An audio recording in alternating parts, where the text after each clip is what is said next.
ఎవరు నమ్ముతలేరు, ఎవరు నమ్ముతలేరు. చచ్చిపోలేదు కూడా నాన్న పడుకున్నారు. మంచిగా పండుకున్నాడు. మమ్మీ లాలపేటకు వచ్చిండ్రయ్యా, లాలపేటకు వచ్చిండ్రయ్యా.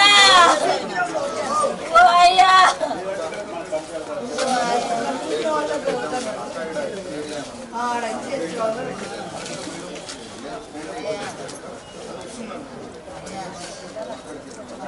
వద్దురా వద్దురా వద్దురా. నేను లాలపేటలో ఇంత కూడా మంచిలు కట్టుకుంటా అన్నాడు. కట్టుకొని పోతాడు, మంచిలు కట్టుకున్నాడు.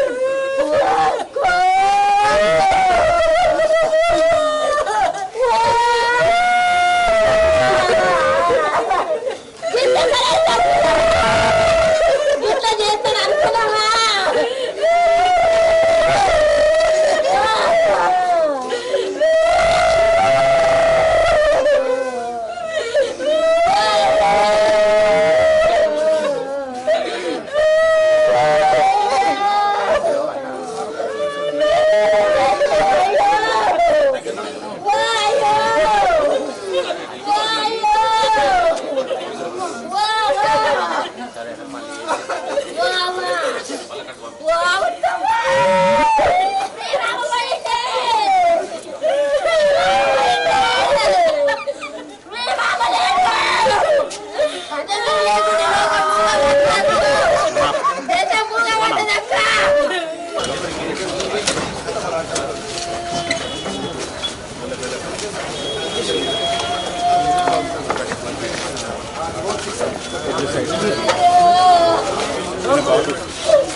ఈ బస్సులోనే అందశ్రీ ఉంటాడు.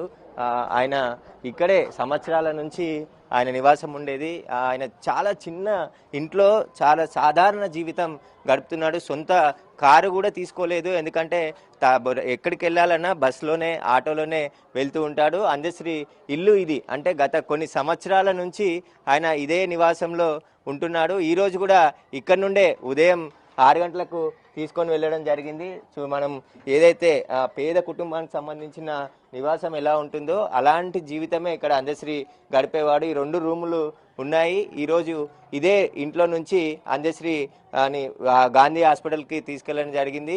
ఈ మధ్యనే తెలంగాణ ప్రభుత్వం ఆయనకి ₹1,00,00,000 నగదు పురస్కారాన్ని కూడా అందించింది. ఆ డబ్బులతోనే గట్కేసర్లోని ఎన్ఎఫ్సి దగ్గర ఒక స్థలంలో నివాసం కూడా నిర్మించుకుంటున్నాడు. ఆ నివాసంలోనే మరికొద్ది రోజుల్లోనే పూర్తయితే అక్కడికి షిఫ్ట్ అయ్యి కుటుంబ సభ్యులతో కలిసి అక్కడే ఉందామని అనుకున్న నేపథ్యంలో ఇప్పుడు ఉదయం అకాల మరణం చెందడంతో ఇక్కడ బస్తీ వాసులు కూడా ఎంతో ఆవేదనకు గురవుతున్నారు. మాతో సరదాగా రోజు ఇక్కడే కూర్చొని మాట్లాడేవారు అని చెప్పేసి కూడా ఇక్కడ ఉన్న వారందరూ కూడా చెప్తున్నారు. అయితే ఇంటి పక్కనే ఉన్నటువంటి వారందరూ కూడా ఆ విషయం తెలుసుకొని ఒక్కొక్కరుగా వెళ్తున్నారు. అయితే ఇక్కడ నివాసం దగ్గర చాలా చిన్న ప్లేస్ ఉంది కాబట్టి కొంచెం ఆ పక్కనే ఉన్నటువంటి గ్రౌండ్కి ప్రస్తుతం పార్థివ దేహాన్ని తరలించడం జరిగింది అందశ్రీది. ఆ గ్రౌండ్లో లాలాపేట గ్రౌండ్లోనే ఏర్పాట్లు చేశారు. చాలా మంది అభిమానులు తెలంగాణ వ్యాప్తంగా వచ్చే అవకాశం ఉంటుంది కాబట్టి ఇక్కడ ఇబ్బంది అవుతుందని చెప్పేసి ఇక్కడ నుంచి తీసుకెళ్లి గ్రౌండ్లోకి షిఫ్ట్ చేయడం జరిగింది. అక్కడ ఆయనకు సంబంధించిన పార్థివ దేహాన్ని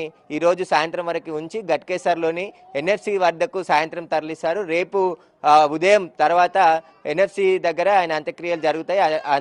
అంత్యక్రియకి సంబంధించిన అంత్యక్రియలు కూడా అధికారిక లాంఛనాలతో జరిపించాలని చెప్పేసి సీఎం రేవంత్ రెడ్డి ఆదేశాలు జారీ చేయడం జరిగింది. దానికి అనుగుణంగా ఇప్పటికే జిహెచ్ఎంసీ అదేవిధంగా తహసీల్దార్ రెవెన్యూ అధికారులు పోలీస్ డిపార్ట్మెంట్ అందరూ కూడా ఏర్పాట్లు చేస్తున్నారు. తెలంగాణ ఒక మంచి కవిని రచయితని కోల్పోయింది.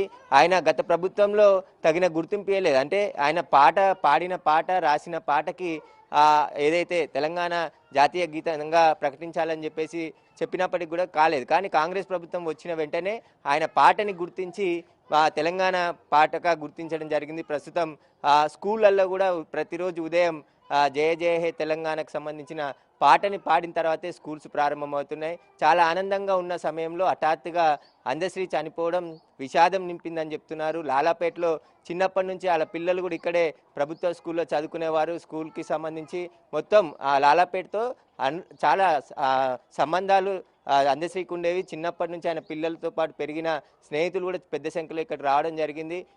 ఇదే రూమ్లోనే ఉండేవారు. ఎప్పుడు కూడా గొప్పలకు ఆర్భాటాలకు పోయేవాడు కాదు. చాలా సాధారణ జీవితం ఆయన గడిపేవాడని చెప్పేసి కూడా ఇక్కడ బస్సు